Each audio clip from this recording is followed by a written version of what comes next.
आज वही समय था। और बाबा कहते हैं वहीं पर एक ऋषि रहते थे जिनका नाम था भारद्वाज।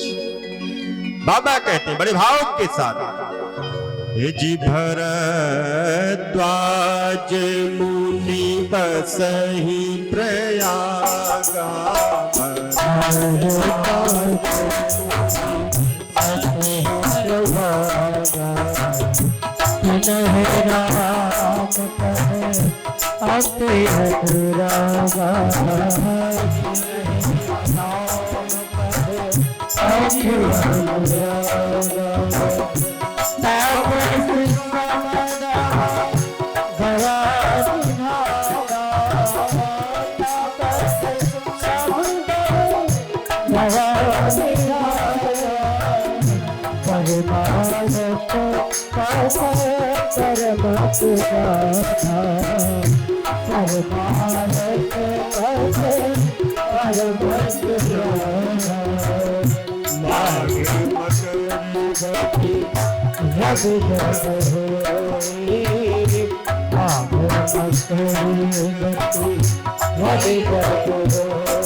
परम पावन स्थान श्री तीर्थराज प्रयाग। प्रयाग जी के पावन उस स्थान पर नित्य निरंतर प्रतिवर्ष माघ के महीने में जब भगवान सूर्य मकर राशि में प्रवेश करते हैं उस समय वहां पर उत्सव हुआ करते हैं।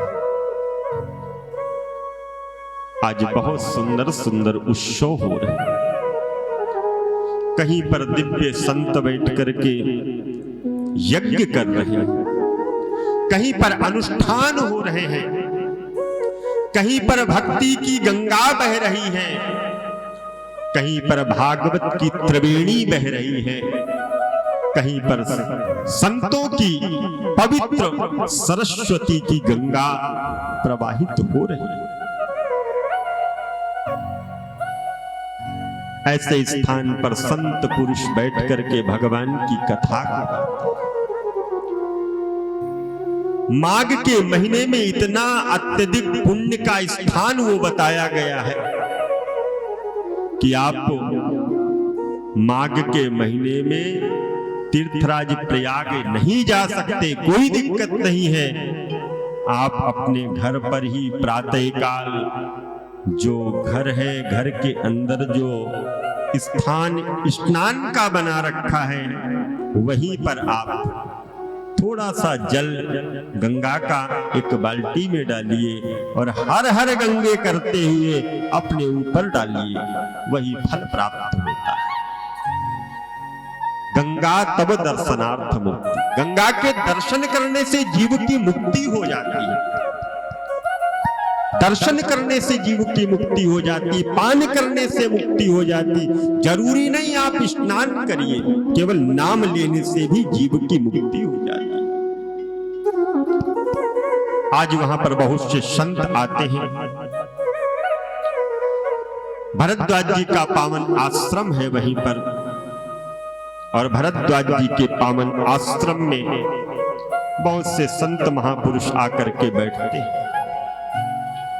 संत महापुरुष आकर के जब बैठते हैं, सत्संग होता है, प्रवचन होता है, और जब जाने लगते हैं तो याज्ञवल्क्य मुनि परम विवेकी, याज्ञवल्क्य जी महाराज परम विवेकी है, ज्ञानी है।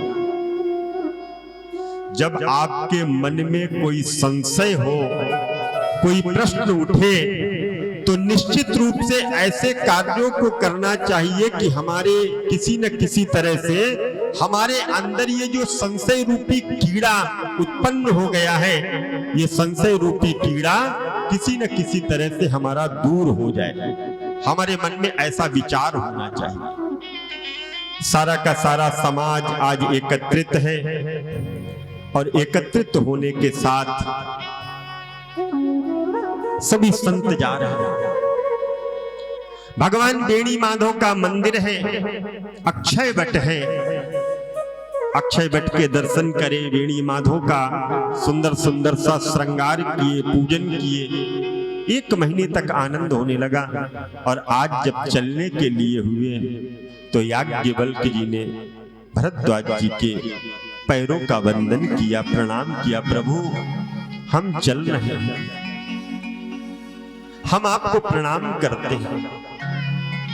और प्रणाम करने के बाद जैसे ही चलने के लिए हुए, रोक लिया। महाराज रुको, क्या कारण है? हे जी नाथ एक संशय बड़े मोरे,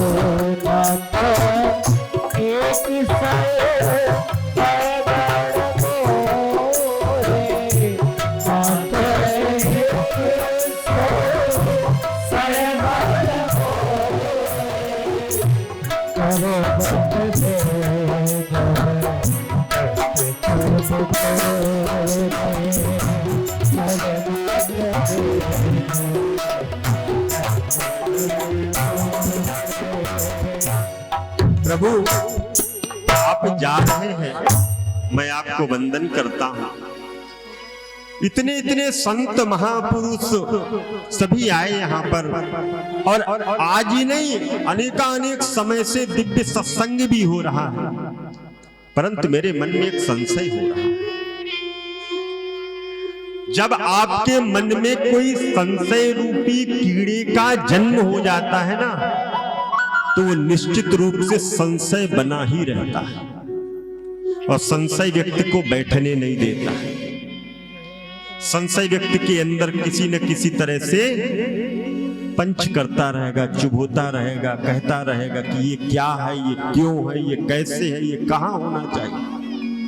प्रभु, मेरे मन में भी एक संशय है। मैंने कथा तो सुनी, परंतु कथा सुनने के बाद संशय है। संशय कौन सा? प्रभु, मैंने सुना है राम नाम कर अमित प्रभावा। प्रभु, राम नाम का अमित प्रभाव है, ये तो मैंने जाना है, सुना है। संत पुराण उपनिषद सभी ने गाया है, परंतु मैं ये जानना चाहता हूं कि राम कौन है ये नहीं मुझे पता चल रहा है कि किस राम की कथा हो रही है। राम है कौन? जी राम एक अवधेश कुमार,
महाराज आपने कथा सुनाई, हमने कथा सुनी, पर मुझे ये बताओ ये राम कौन है?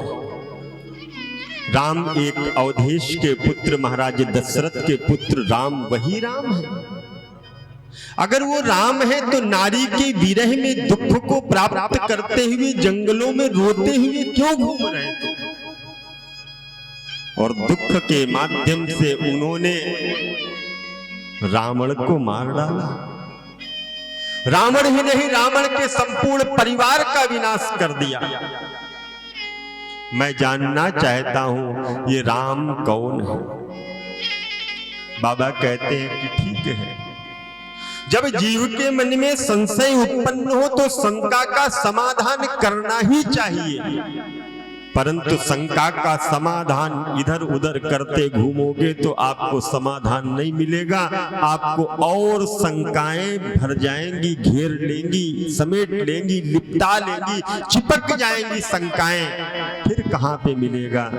बोले जब भी मन में कोई शंका हो, कोई सद्गुरु के चरणों में जाकर के आश्रय को लेकर के उनसे प्रश्न करना कि मेरे मन में ये शंका है, इस शंका का समाधान करो।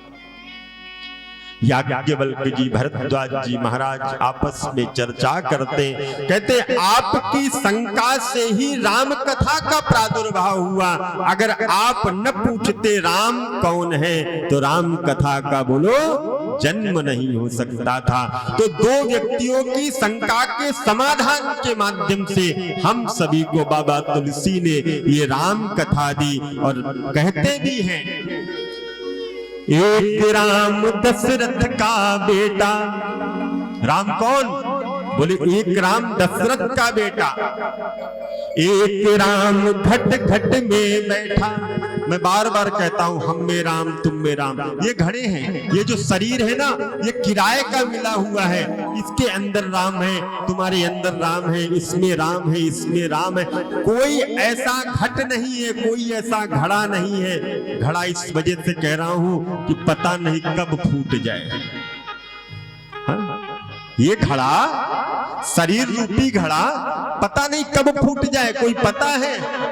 कल किसने देखा है? देखा है किसी ने कल?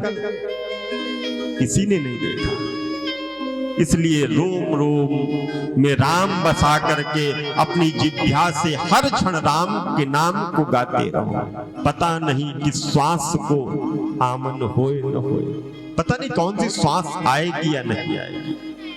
तो एक राम दशरथ का बेटा, एक राम घट घट में बैठा, एक राम का सभी पसारा, एक राम है सबसे न्यारा। राम एक ही है। कौन सा राम? जिस राम के नाम को भगवान शिव जपते हैं वही राम। वही राम दशरथ का बेटा, वही राम है घट घट बैठा, वही राम दशरथ का बेटा, वही राम है घट घट बैठा, वही राम दशरथ का बेटा, वही राम है घट घट बैठा, वही राम दशरथ का बेटा, वही राम वही राम का सभी पसारा, वही राम का सभी पसारा, वही राम है सबसे न्यारा, वही राम है सबसे न्यारा, वही राम है सबसे न्यारा, वही राम है सबसे न्यारा, वही राम है सबसे न्यारा, वही राम है सबसे न्यारा, वही राम है सबसे न्यारा, वही राम है सबसे न्यारा।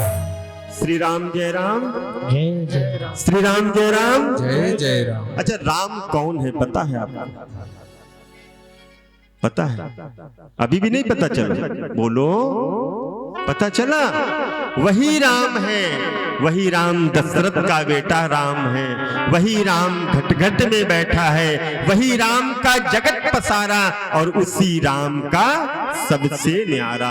राम एक ही है, वही ब्रह्म है, उसी ने ही सीता के शोक के माध्यम से हम मानव मात्र को बताना चाहा है कि मैं जीव बन करके आया हूँ, राजा दशरथ के यहाँ पुत्र बन करके आया हूँ, पत्नी का हरण हुआ है, मैं रुदन करते हुए घूम रहा। राम कौन है? राम इस देश की आत्मा है, राम इस देश की आत्मा है, राम इस देश का स्वागत है। जब भी कोई मिलता है तो क्या कहते हैं? स्वागत में क्या कहते हैं? राम राम। तो राम इस देश का स्वागत है, राम इस देश का प्रमाण है और राम ही इस देश का अभिवादन है, अभिनंदन है। राम इस देश की राजनीतिक भी है, राम इस देश की आध्यात्म नीति भी है और राम ही इस देश की धर्म नीति भी है। इस देश की उपासना राम है और इस देश के बड़े बड़े संवाद भी राम के द्वारा चलते हैं। कहीं कहीं तो ये भी कहा जाता है कि राजनीति का केंद्र भी राम को बना दिया जाता है। कब? जब समय आता है तो केंद्र में राम को ला करके खड़ा कर दिया जाता है। बोलो, गलत कह रहा हूं? केंद्र में राम को स्थापित कर दिया जाता है। अंत में एक बात कहूं, व्यक्ति जीते जी बोले राम राम तो ठीक है और नहीं बोले तो चार कंधों पर जब वो चल करके चलता है तब उसको सुनाते हैं कि देख, तूने जीते जी राम शब्द को नहीं बोला, आज हम तेरे साथ में तेरे पीछे पीछे चल रहे हैं, तू कंधों के ऊपर चल रहा है। मैं प्रयास करता हूं कि किसी न किसी तरह से तेरे शरीर के किसी रोम में आज भी राम का प्रवेश हो जाए तो तेरे जीवन का उद्धार हो जाए। बोलो, बोलते कि नहीं बोलते? राम राम कहते हैं। क्यों कहते हैं? क्योंकि सब में राम है। इसीलिए जाते जाते भी उससे यही कहते हैं, भाई तूने जीवन में राम के नाम को नहीं लिया, राम के काम को नहीं किया, राम के यश को तूने नहीं जाना, राम की मर्यादा को तूने नहीं जाना, राम के चरित्र को तूने नहीं जाना, राम के स्वरूप को नहीं जाना, राम के प्रभाव को नहीं जाना। कम से कम जाते जाते राम राम के नाम को तो सुनता जा, जिससे तेरा भी कल्याण हो जाए। अच्छा, लोग राम राम क्यों कहते हैं? राम राम कहते हैं तो राम राम क्यों करते हैं? कितने लोग जब फोन आता है घर में तो कितने लोग राम राम बोलते हैं। देख दू ना मत उठाना कि हम ये उठा रहे हैं तो हम भी उठाएंगे, ऐसे मत करना। प्रयास करिए, जितने नहीं बोलते आज से ऐसा संकल्प ले लीजिए कि जब फोन आएगा तो हम हाय हेलो नहीं करेंगे। हाय क्या होता है, हेलो क्या होता है? अरे कम से कम राम राम बोलोगे, और एक बार तुम राम राम बोलोगे, सामने वाले ने राम राम बोल दिया तो आपकी 108 की एक माला पूरी हो गई। हाँ? 108 की माला कैसे पूरी हो गई? मैंने कह दिया, आपने खोपड़ी तो हिला दी, हो कैसे गए? भाई पढ़ाने वाले जो गुरु होते हैं, क्लास लगी हो और गुरुदेव पढ़ा रहे हैं, बच्चे ने कह दिया कि गुरुजी ये क्वेश्चन हमको इसका आंसर आ गया। दूसरे दिन फिर गुरुजी ने खड़ा किया कि तू ज्यादा बोल रहा था, तू खड़ा हो गया। आंसर कल का जो मैंने बताया था क्वेश्चन, उसका आंसर बताओ। अब तो वो खोपड़ी तो हिला दी सबके साथ में कि हाँ आ गया। आया नहीं अभी? हाँ आ गया। खोपड़ी तो हिला दी, गुरुजी ने खड़ा कर दिया। अब बेचारा क्या करे, कह लगे सभी ने ऐसा किया तो हम भी ऐसे कर लिए। आज भेड़ चाल चल रही है, भेड़ चाल। सड़क के बाहर निकलिए, किसी पीपल के पेड़ के पास आप 2 फूल रख दीजिए, 2 फूल। सत्य कह रहा हूं, सत्य मेरा बड़ा कड़ुआ लगता है लोगों को। असत्य कहूं तो आप बताइए। 2 फूल रख दीजिए, दूसरे दिन भी 2 फूल रख दीजिए। 10 दिन तक यही क्रिया करते रहिए। महाराज 11वें दिन वहां 2 फूल नहीं 10-20 फूल पड़े हुए मिलेंगे, 10-20। पता नहीं क्यों रखना है।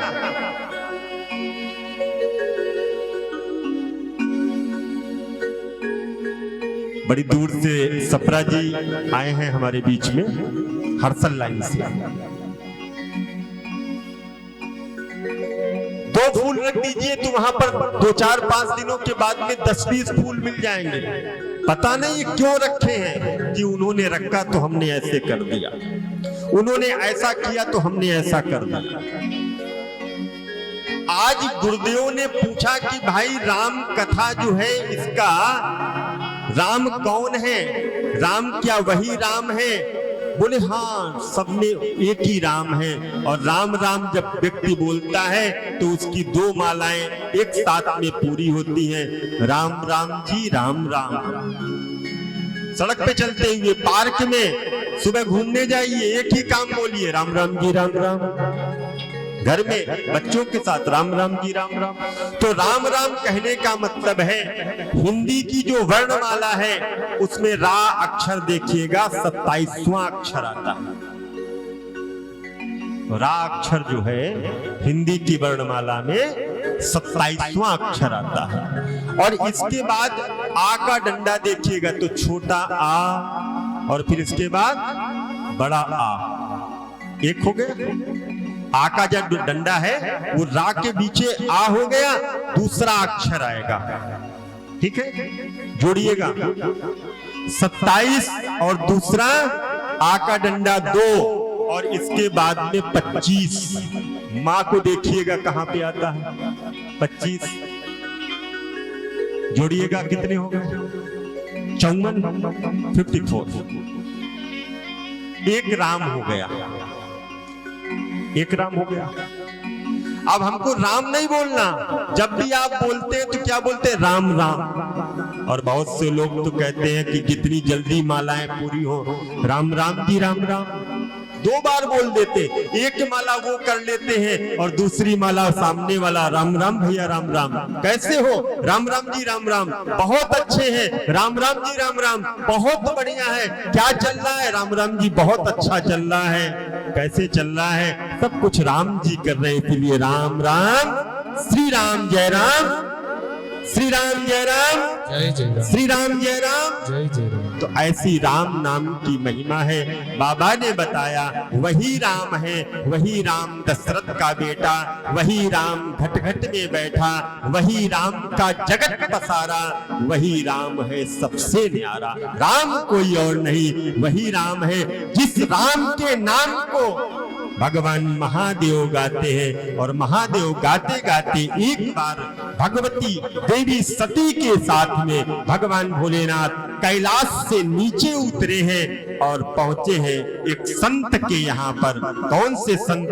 बोले कुंभज ऋषि के आश्रम पे भगवान भोलेनाथ गान करते हुए सीताराम सीताराम सीताराम जय सीताराम सीताराम सीताराम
बोलो शंकर भगवान की। एक बार की बात देखिए, एक बार जब जब कथा में आएगा लिखते रहिए, कुछ क्वेश्चन और कुछ प्रश्न, उनका आंसर आपको मिलता रहेगा। एक बार शब्द जब भी आएगा तो नई घटना वहां पर घटित होगी। एक बार त्रेता युग में भगवान भोलेनाथ देवी सती के साथ में अगस्त जी के आश्रम, जिनको कुंभज कहते हैं, उनके आश्रम में पधारे। संग सती जग जननी भवानी, साथ में भगवती देवी सती भी है। और सती जी के साथ में भगवान भोलेनाथ पहुंचे। कुंभज ऋषि उठे और उठ करके प्रणाम करने लगे भगवान भोलेनाथ को। करने क्या गए थे? बोले आज गए थे कथा सुनने के लिए। कौन? भोलेनाथ। किसकी कथा? बोले राम जी की कथा। देवी ने जैसे ही देखा कि हम जिससे कथा सुनने के लिए आए हैं, आज वही व्यास पीठ का वक्ता हमको प्रणाम कर रहा है। जब व्यास कथा सुनने वाले यजमान को स्वयं ब्राह्मण प्रणाम करने लगे तो उसके मन में थोड़ा सा ऐसा भाव आ गया कि ये क्या हमको कथा सुनाएंगे। अरे ये पहले से ही हमको प्रणाम कर रहे हैं, हमारी दुहाई कर रहे हैं कि प्रभु हमारे प्रणाम को स्वीकार करो, ये क्या हमको कथा सुनाएंगे।